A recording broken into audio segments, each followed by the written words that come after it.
मराठवाडा जरी आदिवासी एरिया नसला तरी मराठवाड्यामध्ये पारधी जमात ही आदिवासी जमात मराठवाड्यामध्ये अस्तित्वात आहे आणि ती राहते. आदिवासींची खास जीवनशैली किंवा वैशिष्ट्य जर म्हणायचं असेल तर आदिवासी हा लाजरा बुजरा आहे. तो बाह्य समाजामध्ये शक्यतो मिसळत नाही. गोळा करून ठेवणं किंवा भविष्याच्या पुढची चिंता करावं अशा प्रकारचं तो कधी काम करत नाही. संपत्ती गोळा करण्याच्या भानगडीत तो पडत नाही. दुसरं एक महत्त्वाचं यांच्यामध्ये वैशिष्ट्य आहे का आदिवासी स्त्रियांवरती बलात्कार कधी होत नाही. आदिवासी समाज हा कधी भीक मागत नाही. शिवाजी महाराजांनी साम्राज्य उभं केलं ते प्रामुख्याने चारही विभागात, म्हणजे जसं मी सह्याद्री म्हटलं, सातपुडा म्हटला किंवा गोंडवाना, इथं जे गड किल्ले होते या गड किल्ल्यांचे रक्षकदार किंवा त्यांच्या वाटा सगळं माहिती असणं हे सगळे आदिवासी जमातीच होत्या. नमस्कार, मी श्रीवल्लभ मोरे आपल्या सर्वांचं या पॉडकास्टमध्ये स्वागत करतो. आपला महाराष्ट्र हा महान आहे कारण आपला महाराष्ट्र डोंगरदऱ्या, जंगल, विविध नद्या या सर्वांनी सुजलाम सुफलाम आहे आणि यामुळेच आपल्या महाराष्ट्राचे 4 भौगोलिक भाग झाले आहेत: कोकण, पश्चिम महाराष्ट्र, मराठवाडा आणि विदर्भ. शिवाय आपली लोकसंख्या देखील अशाच काहीशा प्रकारे विभागली गेली आहे. म्हणजेच शहरी भागातील लोकसंख्या, गावखेड्यात राहणारे लोकवस्त्या आणि दुर्गम भागात राहणारी लोकसंख्या म्हणजेच आपले आदिवासी बांधव. गेली अनेक शतकानुशतके या दुर्गम भागात राहणाऱ्या या आदिवासी लोकांकडे असं काही आहे जे आपल्याला आत्तापर्यंत माहितीच झालेलं नाही. जसं की त्यांच्या जाती जमाती, त्यांची भाषा, त्यांची खाद्य संस्कृती, त्यांची नृत्य संस्कृती, असंच काही. आणि या सगळ्या गोष्टी आपल्या सर्वांना समजून सांगण्यासाठी आज आपल्यासोबत आहेत आदिवासी समाजाचे, त्यांच्या जीवनशैलीचे गाढे अभ्यासक डॉक्टर कुंडलिक केदारी. नमस्कार सर. नमस्कार. आपलं स्वागत आहे सर या नवीन पॉडकास्ट सिरीज मध्ये. धन्यवाद. सर, आदिवासींविषयी म्हटलं तर आदिवासी नक्की कोणते आहेत, कोणकोणत्या जाती जमाती आहेत याच्याबद्दल आम्हाला तुम्ही सांगू शकाल का? सर, महाराष्ट्रामध्ये आदिवासी 45 जमाती गणल्या गेलेल्या आहेत. ओके. आणि ह्या जमाती 3 विभागामध्ये वास्तव्य करून राहतात. त्याच्यामध्ये आहे, पहिला विभाग आहे सह्याद्री विभाग, दुसरा विभाग आहे सातपुडा आणि तिसरा विभाग आहे गोंडवाना. सह्याद्री विभागामध्ये पुणे, ठाणे, रायगड, अहिल्यानगर, पालघर हे प्रामुख्याने जिल्हे येतात. आणि या जिल्ह्यांमध्ये कोळी महादेव, ठाकर, वारली, कोकणा, ढोरकोळी, टोकरे कोळी, दुबळा आणि ढोलिया ह्या प्रमुख जमाती असतात आहेत. सातपुड्यामध्ये जसं काय नंदुरबार, धुळे, जळगाव, अमरावती, नांदेड हे प्रमुख जिल्हे येतात. आणि या जिल्ह्यांमध्ये भिल्ल, पावरा, गावित, वसावा, कोकणा, कोरकू, तडवी भिल, राठवा ह्या प्रमुख जमाती अस्तित्वात आहेत. त्याचप्रमाणे गोंडवाना हा मोठा एरिया आहे. याच्यामध्ये गडचिरोली, चंद्रपूर, यवतमाळ, भंडारा आणि नागपूर हे प्रामुख्याने जिल्हे येतात. या जिल्ह्यांमध्ये गोंड, आंध, कोलाम, माडिया, परधान, हलबा, हलबी आणि राजगोंड ह्या प्रमुख जमाती अस्तित्वात आहेत. याशिवाय जो आता तुम्ही जो उल्लेख केला मराठवाडा जरी आदिवासी एरिया नसला तरी मराठवाड्यामध्ये पारधी जमात ही आदिवासी जमात मराठवाड्यामध्ये अस्तित्वात आहे आणि ती राहते. सर, इतक्या साऱ्या जाती जमाती आहेत हे भरपूर लोकांना माहीतच नाही आहे आदिवासींचं. आणि विशेषतः मराठवाड्यामध्ये तुम्ही सांगितलं मराठवाड्यामध्ये काही आहेत पारधी समाज जो आहे तो आदिवासीमध्ये आहे, हे भरपूर लोकांना माहीतच नाही आहे सर. पण सर, आता ह्या इतक्या जाती जमाती असतात पण यांची जीवनशैली काय, यांचे खास वैशिष्ट्य काय यांच्या जीवनशैलीचे? सर, आदिवासींची खास जीवनशैली किंवा वैशिष्ट्य जर म्हणायचं असेल तर आदिवासी हा लाजरा बुजरा आहे. तो बाह्य समाजामध्ये शक्यतो मिसळत नाही. ओके. तो अत्यंत निसर्गप्रेमी आहे. निसर्गामध्ये रमण्यात तो आपला सगळा वेळ वाया घालतो. याचं खास वैशिष्ट्य म्हणजे आदिवासीला उद्याची चिंता कधीच नसते. बर. आजच्या पुरतं त्याचं भागलं, आजचं जीवन झालं तर तो खुश राहतो. अरे बापरे. आणि त्याचं दुसरं खास वैशिष्ट्य म्हणजे आपल्या गरजेपुरतंच तो साधन संपत्ती गोळा करतो. बर. तो खास करून ज्याला गोळा करून ठेवणं किंवा भविष्याच्या पुढची चिंता जमवून करावं ठेवणं. अशा प्रकारचं तो कधी काम करत नाही. बर. संपत्ती गोळा करण्याच्या भानगडीत तो पडत नाही. बर बर बर.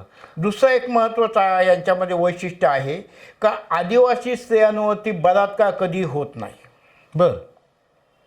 आदिवासीमध्ये बलात्कार करण्याची प्रथा नाही आणि अद्यापपर्यंत होतही नाही.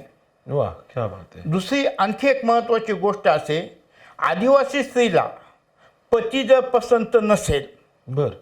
तर ती दुसरा घरोबा करते अरे वा. आणि त्याच्यासोबत जीवन करते आणि याला जमात कधी ज्याला काय म्हणतो हरकत करत नाही किंवा जमात त्यांना वाईलसुद्धा टाकत. समाज विरोधच देत करत समाज अजिबात त्याला विरोध करत नाही. बर. आणि सगळ्यात महत्त्वाची गोष्ट म्हणजे आदिवासी समाज हा कधी भीक मागत नाही. अरे, हे माहित नाही. कारण आम्हाला इकडे तिकडे शहरामध्ये आपल्याला पाहायला असं वाटतं की हे कुठले तरी बाहेरचे दिसतात, पण बाहेरचे नक्की कुठले समाज ह्याच्याविषयी काय माहिती नाही. आदिवासी कधी भीक मागत नाही. अरे हे त्याचं खास वैशिष्ट्य आहे. म्हणजे आदिवासी समाज हा समाधानी आहे. समाधानी आहे असेल त्याच्यामुळे तो समाधान मानतो. वा. सर, यांच्या भाषा शैलीविषयी तुम्ही काही सांगू शकता का? कारण एवढे भाग तुम्ही सांगितले, एवढे विभागामध्ये ते राहतात, एवढे त्यांचं वास्तव्य आहे, तर त्यांची भाषा कशी असतील, काय आहे त्यांची भाषा? आदिवासी समाजामध्ये साधारणपणे 40पेक्षा जास्त बोलीभाषा गणल्या जातात. बर. प्रत्येक जमातीची खास अशी वैशिष्ट्य बोलीभाषा आहे.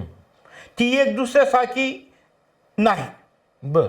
सांगायचंच म्हटलं तर असं आहे का भिल्लांची भिल्लोरी भाषा, बर.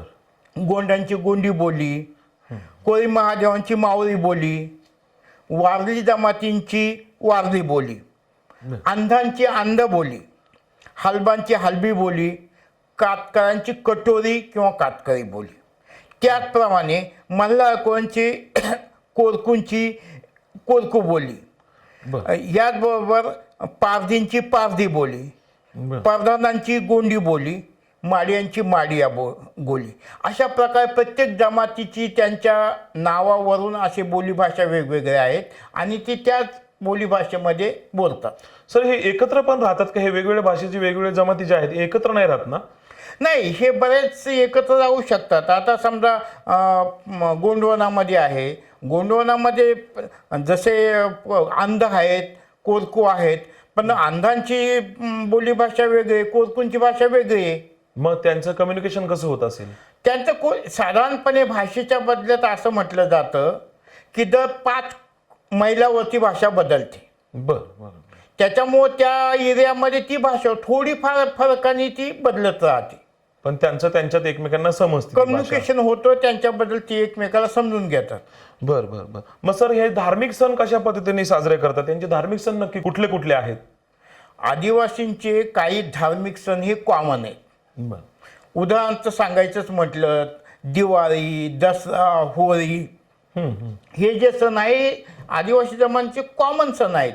हे प्रत्येक जमातीमध्ये आहेत, परंतु त्याच्या व्यतिरिक्त काही खास जमातींचे खास सण आहेत. त्याच्यावरून त्या जमातींची खास ओळख पण होते. जसं असा भिल्लांचा भंगोरिया, इंदल, गोंडांची आखाती, कोळी महादेवांची बारस, वारल्यांची आखाती किंवा कोवळीचा सण, कोकणांचा सर्वपित्री अमावस्या, हलबांचा हिराली, गुढीपाडवा, कातकऱ्यांचं पितर अमावस्या, मल्हारकोळ्यांचं गौरपूजन, कोरकूंचा फाग म्हणजे होळी, कोलामांचा मोहोडोंबारी, ढोल कोळ्यांचा कवळीचा सण म्हणतात, पितर अमावस्या, परधानांचा एकोती, तडवींचा रमजान, बकरीद, असे खास जमातीचे खास वैशिष्ट्य कॉमन सण असले तरी खास काही जमातींचे वैशिष्ट्यपूर्ण सण असतात आणि ते पाळतात. आणि मग त्यांचे नृत्य प्रकाराविषयी आम्ही भरपूर ऐकलंय, भरपूर चॅनल्सच्या माध्यमातून पाहिलं गेलेलं आहे की त्यांचे वेगवेगळे नृत्य प्रकार असतात. मग त्याचं खासियत काय, कुठले कुठले नृत्य प्रकार त्याच्यामध्ये आहेत आणि ते कोणत्या कोणत्या जाती जमातीचे आहेत? पहिली गोष्ट म्हणजे आदिवासींची ओळख ही फक्त त्यांच्या नृत्यातून होती. बर. केवळ नृत्य हीच त्यांची खास ओळख आहे. ओके. आता त्यामुळं असं आहे की प्रत्येक जमातीची वेगवेगळे नृत्य आहेत आणि ती नृत्य ते आदिवासी आनंदाचा सण असेल, लग्न समारंभ असेल, सणवार असेल, ह्या वेळेला ते नाचून गाऊन करतात.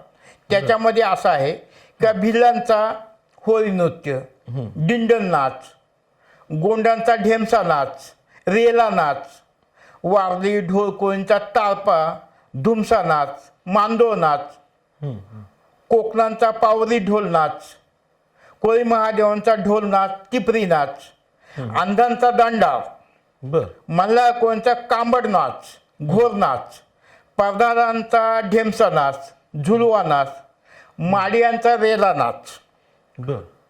बांबूचा नाच किंवा मावचींचा छिबली नाच, बैगांचा कर्मा नाच, असे प्रत्येक जमातीचे खास नाचाचे वैशिष्ट्य आहेत आणि ते त्या पद्धतीने नाच करतात म्हणून त्यांना त्या जमातीला त्या अर्थाने ओळखलं जातं. मग त्या डान्स प्रकारामध्ये, त्या नृत्य प्रकारामध्ये ह्यांचे जे वाद्य असतात हे प्रत्येकाचे वेगवेगळे आहेत का प्रत्येक ठिकाणी एकच असं वेगळं प्रकार आहे? नाही, बऱ्यापैकी त्यांचं वाद्य आहेत. समजा आता ढेमसा असेल किंवा डिंगण नाच असेल, इथं ढोल नाच वाजवला जातो. बर.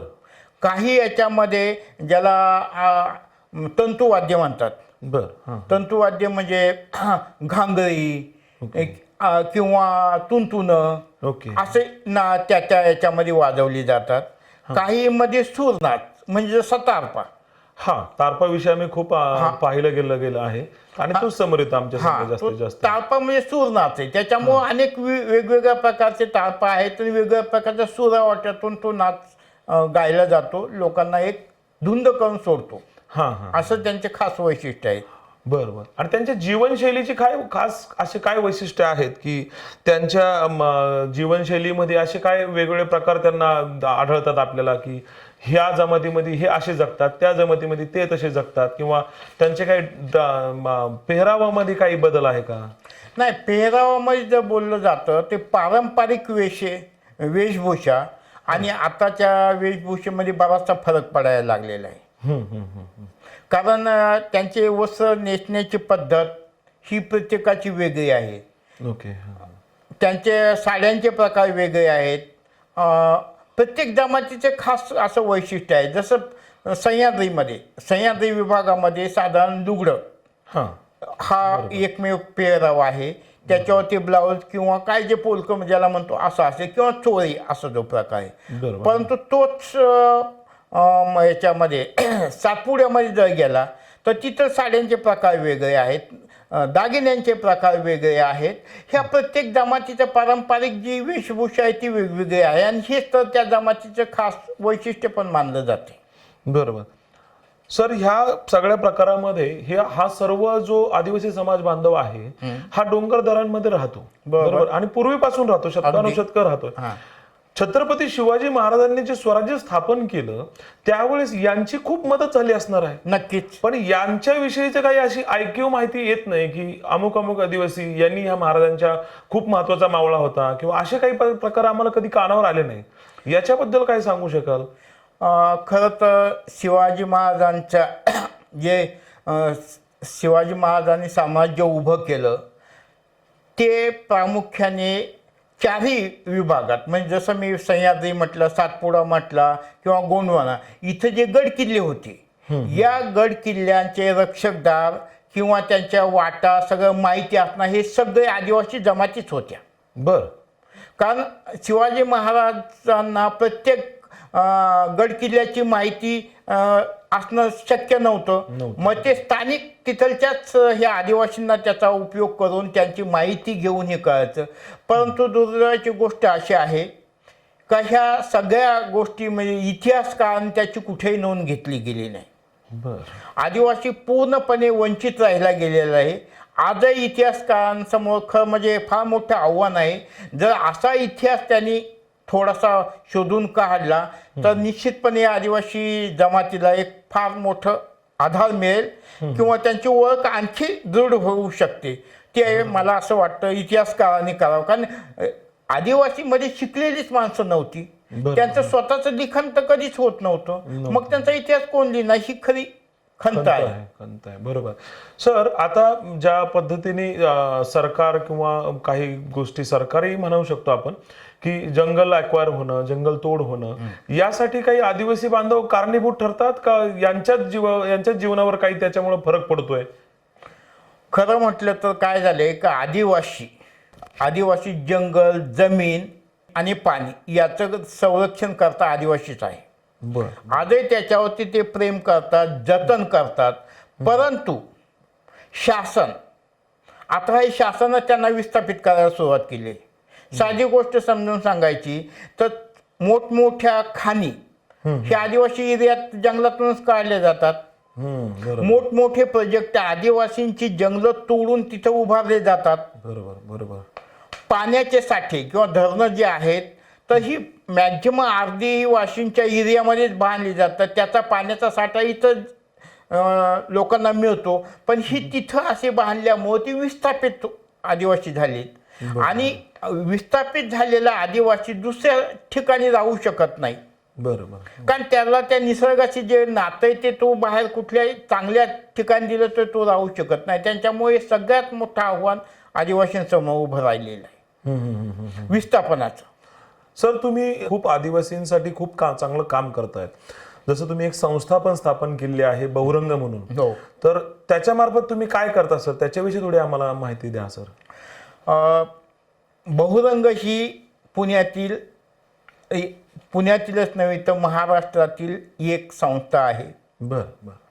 ह्या संस्थेचं काम जे आहे आदिवासी कला संस्कृती जतन संवर्धन करण्याचे आहे. आणि त्या दृष्टीनं ही संस्था महाराष्ट्रातच नव्हे तर देशामध्ये आदिवासी फिल्म महोत्सव, म्हणजे ज्याला आम्ही आंतरराष्ट्रीय चित्रपट महोत्सव, हे पुण्यातनं पहिल्यांदा सुरुवात झाली. हे बहुरंग संस्थेने केली. वा, म्हणजे आदिवासी जी कल्चर आहे त्यांच्यावरची जे फिल्म बनवतात त्या फिल्म तुम्ही फेस्टिवल मार्फत शहरांमध्ये दाखवल्या जातात. इथं ज्या समाजाला त्याविषयीची ओळख नाही त्यांची ही ओळख आम्ही या फिल्म माध्यमातून दाखवतो.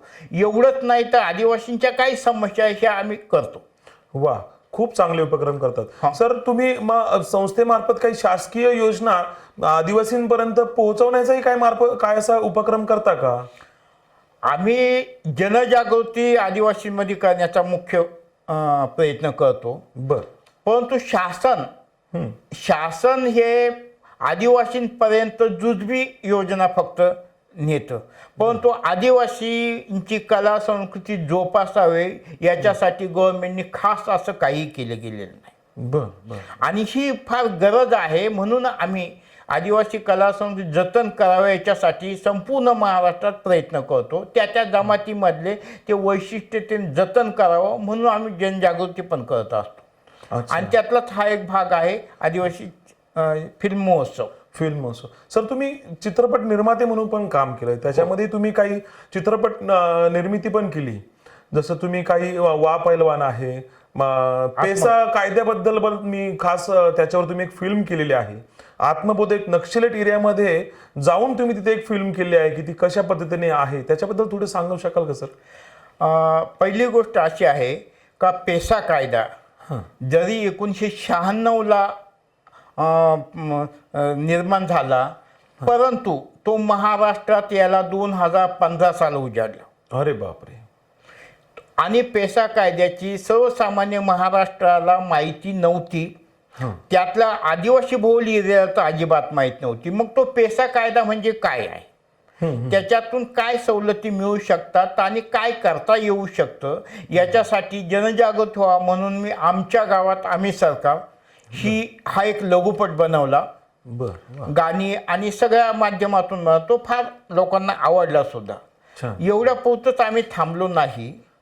तर जो जंगल कायदा आहे म्हणजे वनाधिकार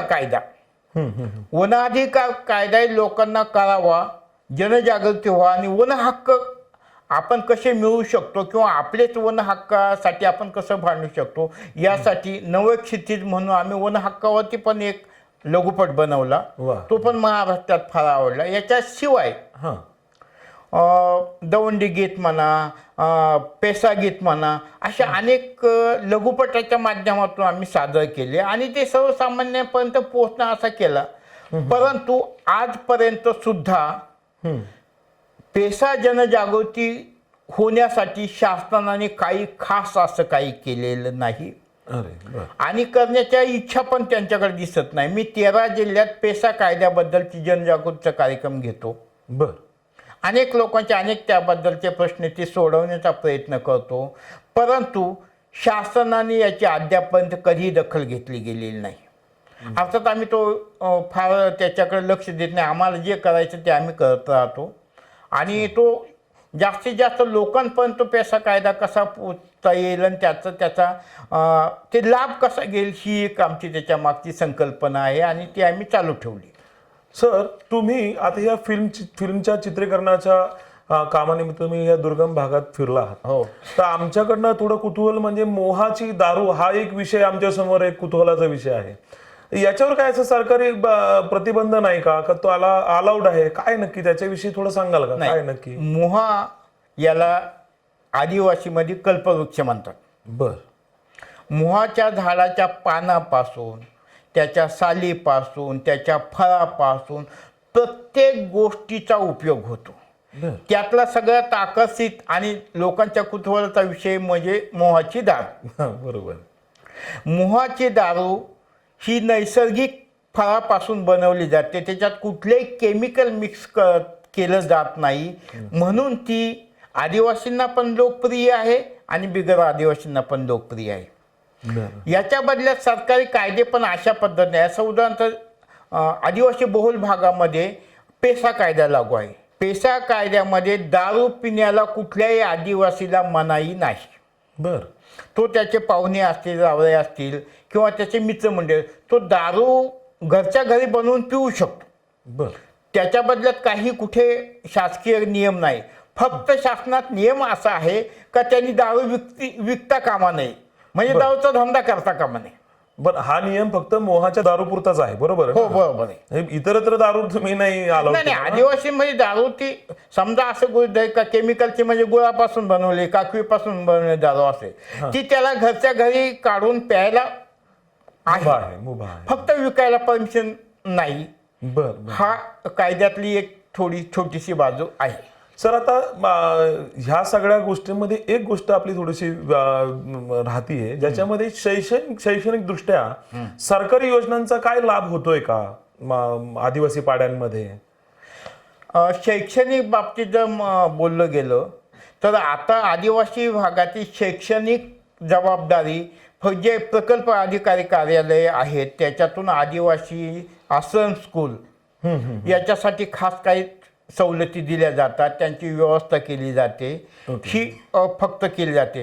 परंतु ज्या प्राथमिक शाळा आहेत त्या प्राथमिक शाळेमध्ये सुद्धा आता ज्याला मुलांची संख्या वाढ होत नसल्यामुळं किंवा याच्यामुळं त्या शाळा बंद पडायची व्यवस्था झालेली आहे.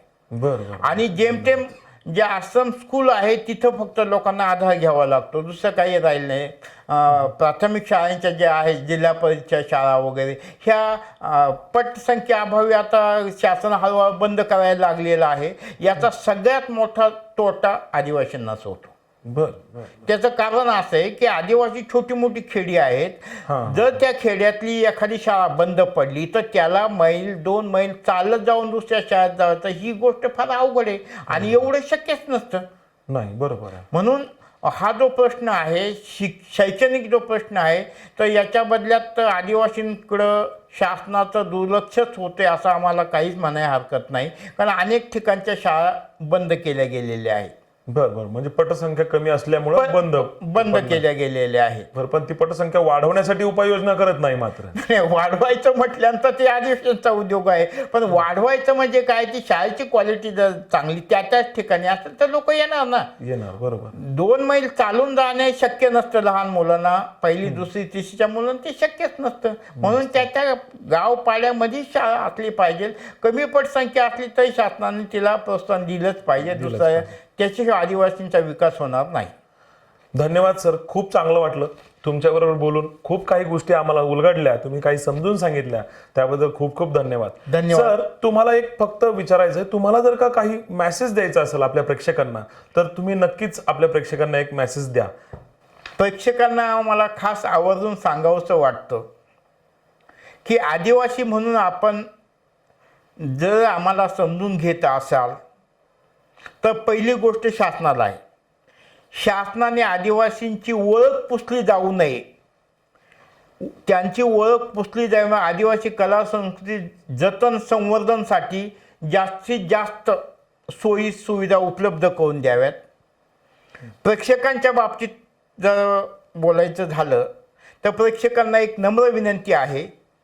आदिवासी नाट्य, चित्रपट, लघुपट असे हळूहळू का होईना आता यायला सुरुवात झालेली आहे.